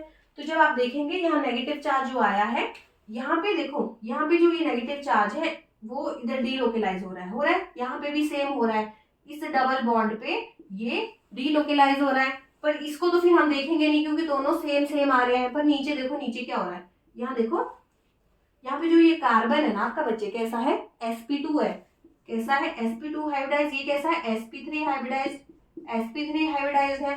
sp3 हाइब्रिडाइज का मतलब s करेक्टर कितना है, s परसेंटेज आपका कितना है, 25%, यहाँ पे है 33%, 33% है ना। मैंने आपको बताया था अभी पीछे ही बताया था, s करेक्टर जितना ज्यादा इंक्रीज होगा इलेक्ट्रोनेगेटिविटी उतनी ज्यादा होती है, उतनी ज्यादा होती है तो ज्यादा इलेक्ट्रॉन नीचे को खींचेगा, नीचे ज्यादा खींचेगा तो ज्यादा स्टेबल है। जो ये कॉन्जुगेट बेस बना है वो ज्यादा स्टेबल है, ज्यादा स्टेबल है तो ये ज्यादा एसिडिक होगा। क्लियर, क्लियर हो गया आपको ये। अब चलते हैं नेक्स्ट क्वेश्चन पे, ठीक है, मैं इसको इरेज करती हूँ फिर डायरेक्टली नेक्स्ट क्वेश्चन पे चलते हैं। नेक्स्ट क्वेश्चन है हमारा, ये देखो नेक्स्ट क्वेश्चन हमारा है ए बी और सी, तीन हमारे पास कंपाउंड दिए है, तीन मॉलिक्यूल है, इसमें आपको ये सारे ऑर्डर्स बताने, conjugate base, H positive ion की कंसंट्रेशन, एसिडिटी के ए माइनस माइनस आई का ऑर्डर पी के ए और बेसिसिटी का ऑर्डर बताना है। तो सबसे पहले बात करते हैं कि एसिडिटी का ऑर्डर बताते हैं पहले। एसिडिटी का ऑर्डर इनमें ना ये आपके पास कंपाउंड दिए हुए, तो देखो सबसे पहले क्या करना है एसिडिटी निकालने के लिए, सबसे पहले क्या करो, सबसे पहले आप जो भी H पॉजिटिव आयन दिया है ना, जो बहुत ज्यादा एसिडिक है उसको निकाल दो। तो निकालो, क्या बनाइए, HC double bond O oxygen minus, first A से ये बना, सेकंड से क्या बन रहा है, fluorine CH2 C double bond O oxygen minus, third पे क्या बन रहा है, ऑक्सीजन माइनस Cl। ये ना, ये है इसकी कॉन्जुगेट बेस। मैंने आपको क्या बताया था, H पॉजिटिव आयन या एसिडिटी उतनी ज्यादा होगी, acidity directly proportion to conjugate base stability. तो कॉन्जुगेट बेस स्टेबिलिटी देखो, ये और ये देखो माइनस चार्ज यहाँ भी है, माइनस यहाँ भी है, ये भी है। माइनस चार्ज को आपने स्टेबलाइज करना है। माइनस चार्ज को स्टेबलाइज किस तरह से करेंगे, ये जब यहाँ पे कोई ऐसा ग्रुप होना चाहिए जो इलेक्ट्रॉन को खींच रहा हो, ठीक है, यहाँ तो मुझे डेफिनेटली दिख रहा है खींचता हुआ ग्रुप, ये Cl है। यहाँ पे देखो, देखो ना, ये क्या है, C डबल बॉन्ड O तो सिमिलर है, इसमें भी, इसमें भी, इसमें भी, इसको तो हम नेग्लेक्ट कर देंगे क्योंकि जो सेम है उसका इफेक्ट क्या देखना है ना, जो उसके अलग जो डिफरेंट ग्रुप है ना उसको हम देखते हैं। डिफरेंट क्या है, यहाँ पे Cl है, यहाँ पे फ्लोरीन है, यहाँ पे आपका H है। तो ये देखो Cl का जो इफेक्ट है वो कैसा है, माइनस आई इफेक्ट है, माइनस आई इफेक्ट है ना, क्योंकि ये नेगेटिव चार्ज हमें डाइल्यूट करना है। यहाँ पे ये Cl कर रहा है, यहाँ पे फ्लोरीन, यहाँ पे H, तो माइनस आई इफेक्ट सबसे ज्यादा किस में है, ऑब्वियसली फ्लोरीन में। फ्लोरीन का मतलब B में, फिर C में, फिर A में। A में तो कुछ भी नहीं है, A में तो ये ले ही नहीं रहा, हाइड्रोजन का कोई इफेक्ट ही नहीं है। तो यहाँ से पता चला माइनस आई इफेक्ट तो सबसे पहले आपका B, C और A का है। अगर माइनस आई इफेक्ट इसका ज्यादा है तो कॉन्जुगेट बेस की स्टेबिलिटी भी तो वही है ना, क्योंकि माइनस आई से क्या है, ये इलेक्ट्रॉन को खींच रहा है माइनस, ठीक है। कॉन्जुगेट बेस की स्टेबिलिटी भी आपकी यही है। कॉन्जुगेट बेस स्टेबिलिटी का ऑर्डर भी BCA है। क्लियर। फिर आपका एसिडिटी, एसिडिटी का भी तो सेम ऑर्डर है ना, कॉन्जुगेट बेस जितना ज्यादा स्टेबल होगा एसिडिटी उतनी ज्यादा होगी, BCA। क्लियर। फिर क्या है, H पॉजिटिव आयन की concentration, acidity directly proportion to H positive ion.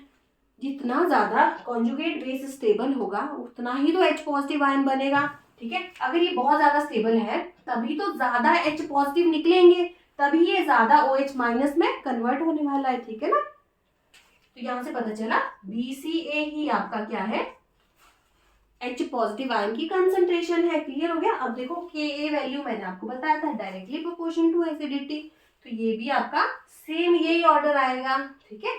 तो कॉन्जुगेट बेस हो गया, H पॉजिटिव हो गया, एसिडिटी हो गया, Ka हो गया। अब माइनस आई ऑर्डर भी हो गया।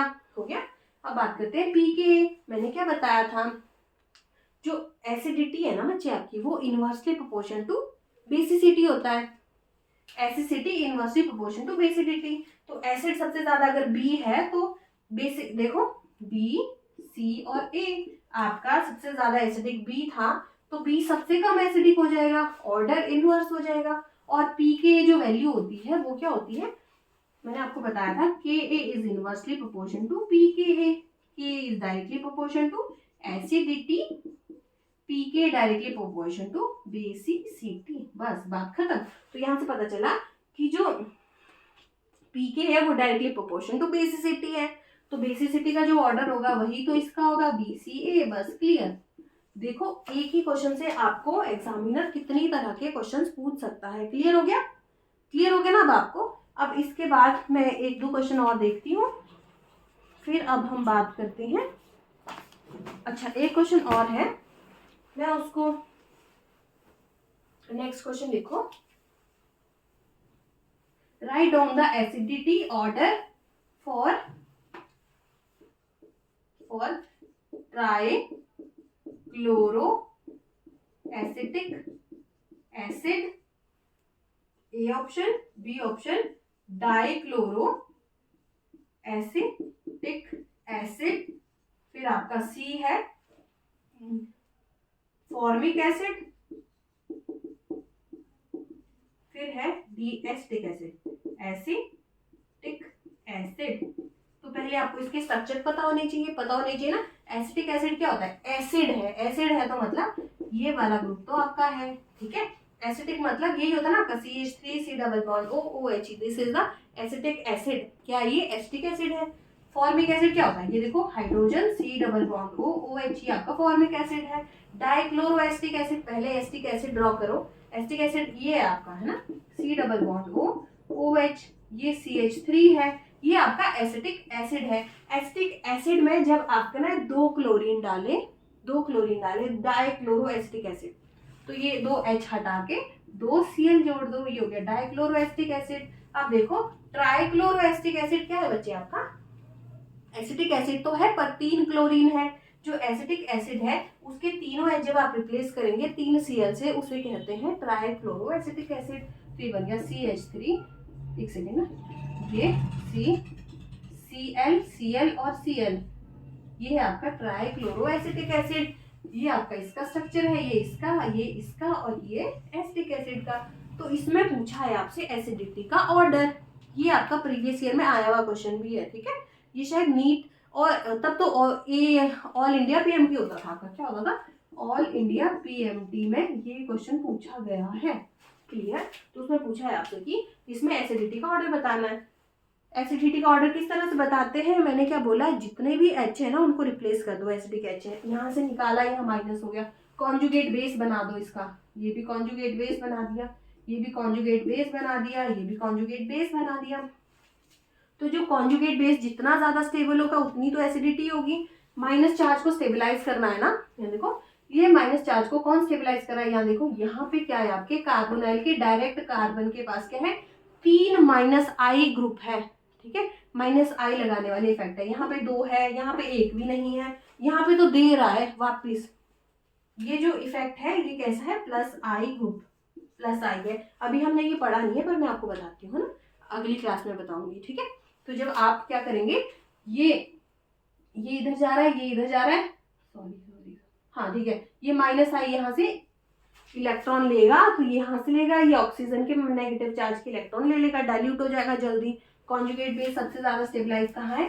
A का, फिर B का, फिर C का, फिर D का, क्योंकि इन दोनों में तो क्या है आपका? -I इफेक्ट की वजह से स्टेबलाइज हो रहा है। इसमें क्या है? नो इफेक्ट ना। और इसमें क्या है आपका? इसमें तो +I है, देने वाला इफेक्ट लग रहा है। पहले इसके पास इलेक्ट्रॉन ज्यादा है, ऊपर से ये दे देगा तो कॉन्जुगेट बेस की जो स्टेबिलिटी है वो सबसे कम हो जाएगी। क्लियर हो गया?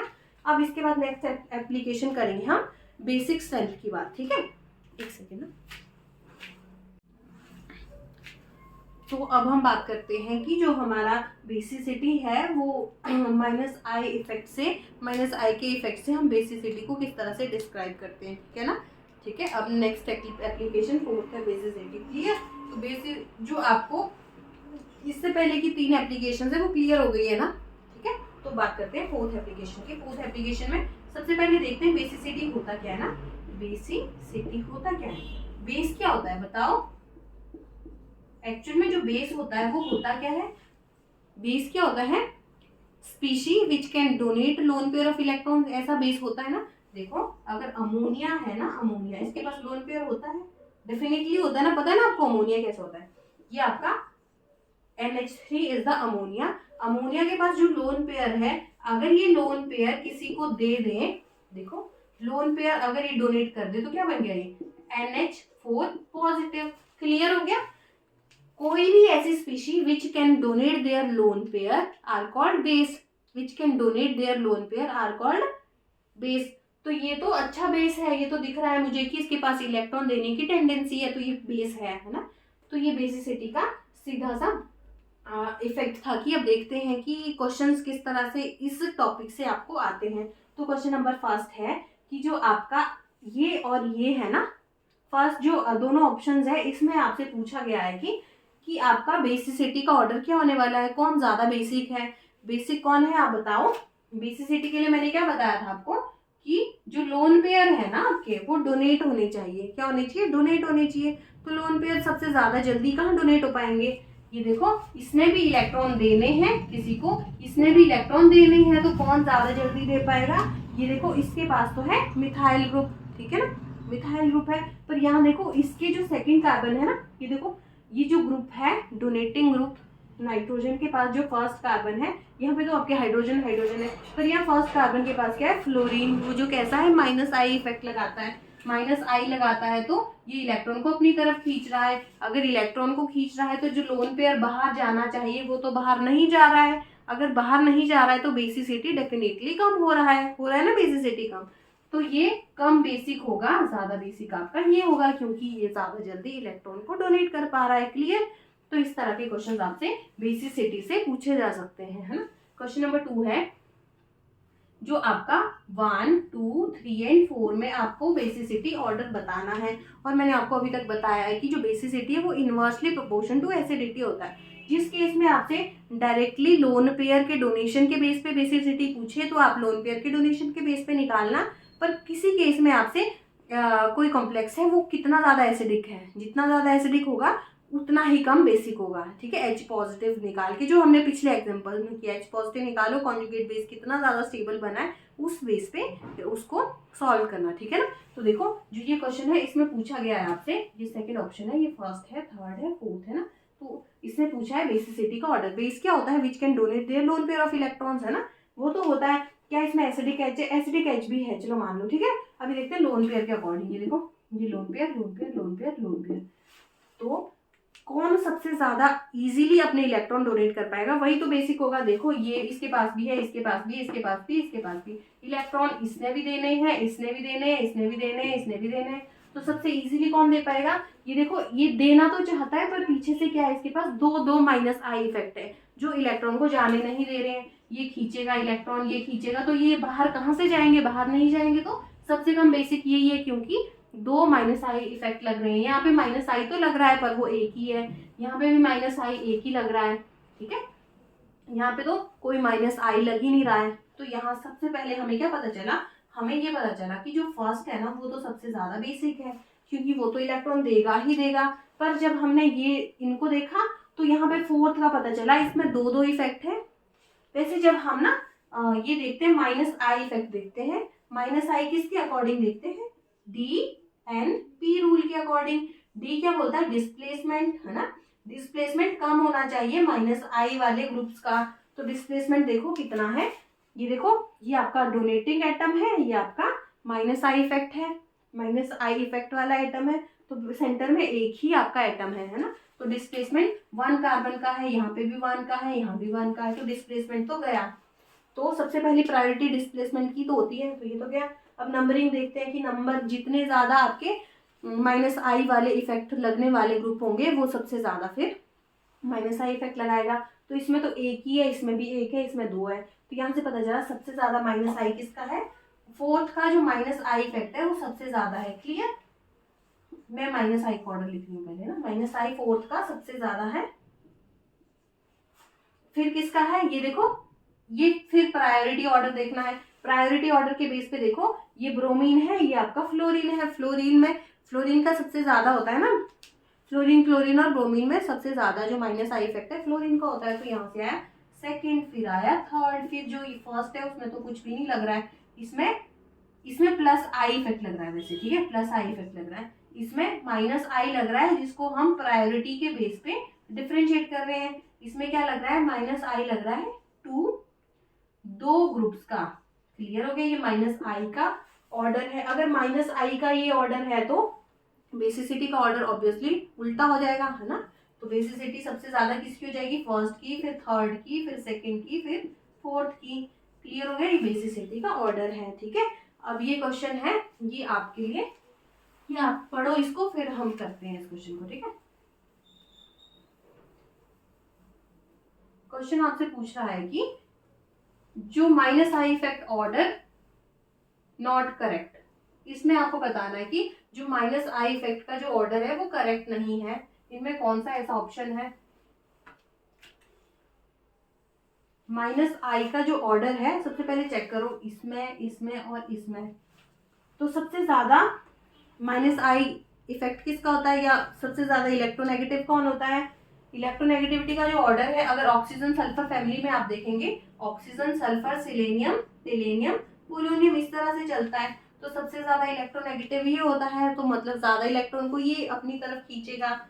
तो ये तो पता चल गया, ऑक्सीजन और सल्फर में तो इसका ही इलेक्ट्रोनेगेटिविटी ज्यादा है, तो माइनस आई इफेक्ट भी इसका ज्यादा होगा। पर इसमें देखते हैं, इसमें क्या हो गया, इसमें क्या हो गया, पॉजिटिव चार्ज आ गया, और ऊपर से क्या आ गया, पॉजिटिव चार्ज आ गया, ठीक है। जब वो पॉजिटिव चार्ज आ गया तो मतलब इलेक्ट्रॉन पहले से ही कम है, तो और खींचेगा ना, फिर तो माइनस आई और बढ़ जाएगा, तो ये ऑर्डर तो करेक्ट है।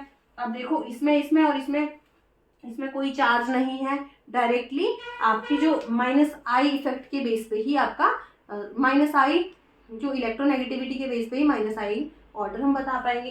देखो सबसे ज्यादा इलेक्ट्रोनेगेटिव फ्लोरीन, फिर ऑक्सीजन, फिर नाइट्रोजन, ये भी ऑर्डर क्लियर हो गया। इसमें देखो नाइट्रोजन और ऑक्सीजन में वैसे भी ऑक्सीजन ज्यादा इलेक्ट्रोनेगेटिव होता है, ऊपर से पॉजिटिव चार्ज है तो ज्यादा माइनस आई इफेक्ट लगाएगा, क्लियर, तो ये भी करेक्ट है। अब इसमें चेक करो, ये क्या है, फ्लोरीन, ब्रोमीन, क्लोरीन, आयोडीन, क्या ये ऑर्डर होता है, नहीं होता। क्या होता है, फ्लोरीन, फिर क्लोरीन, फिर ब्रोमीन, फिर आयोडीन का ऑर्डर इस तरह से चलता है ना, तो ये ऑर्डर इनकरेक्ट है। क्लियर हो गया अब आपको। इसके बाद हम बात करेंगे प्लस आई इफेक्ट की, ठीक है ना, इसके बाद हम बात करेंगे प्लस आई इफेक्ट की, ठीक है।